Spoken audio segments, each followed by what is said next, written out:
Nous, les chrétiens, croyons qu'il existe un monde physique, qui est visible et palpable. Et il existe également le monde spirituel, où nous ne pouvons ni voir ni toucher. C'est là que résident les êtres spirituels. Si vous ne le savez pas, encore il existe une énorme quantité d'êtres spirituels, tout comme nous en avons une grande quantité dans le monde physique. Les scientifiques affirment qu'il existe près de 9 millions d'espèces de créatures vivantes dans le monde entier. Maintenant, pouvez-vous imaginer une quantité similaire dans le monde spirituel? Beaucoup pensent qu'il n'y a que quelques anges et démons.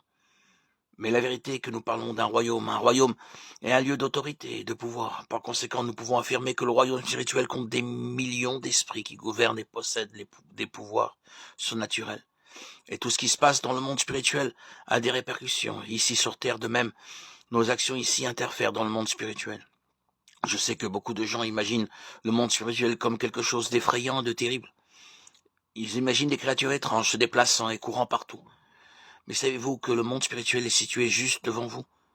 Je sais que cette vérité peut être effrayante, mais c'est une réalité que nous ne pouvons pas ignorer. La Bible elle-même nous enseigne à ce sujet.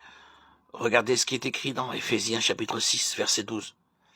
Car nous n'avons pas à lutter contre la chair et le sang, mais contre les dominations, contre les autorités, contre les princes de ce monde de ténèbres, contre les esprits méchants, contre les princes de ce monde de ténèbres, contre les esprits méchants dans les lieux célestes.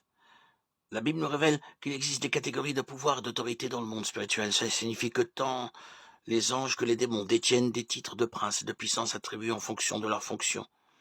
Certains ont des pouvoirs plus grands que d'autres, tandis que d'autres ont des pouvoirs moindres. La première autorité maléfique que nous trouvons dans la Bible est révélée dans le Nouveau Testament et s'appelle Belzébuth, le prince des démons. La Bible relate que lorsque Jésus réalisait des miracles et que les personnes autour de lui ne croyaient pas qu'il pouvait le faire de lui-même, elles ont commencé à affirmer que Jésus utilisait les pouvoirs du démon Belzébuth, qui est un autre nom donné à Satan. Cependant, ce nom peut également être trouvé dans la Bible sous le nom de Belzéboul, le dieu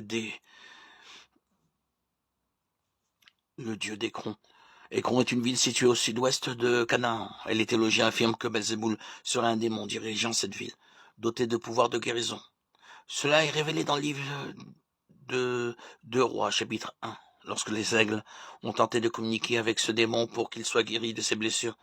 Certains théologiens pensent que Belzéboul signifie que ce démon est le seigneur des mouches, ou le seigneur du fumier. L'apparence de ce démon serait donc semblable à celle d'une mouche. Il semble trop simple de penser qu'un démon adopterait l'identité d'une mouche pour apparaître dans ce monde physique. Mais cette idée ne semble pas non plus impossible, car difficilement une mouche effraierait quelqu'un. Et s'il y a quelque chose que l'ennemi veut, c'est se rapprocher de nous-mêmes sans que nous le sachions.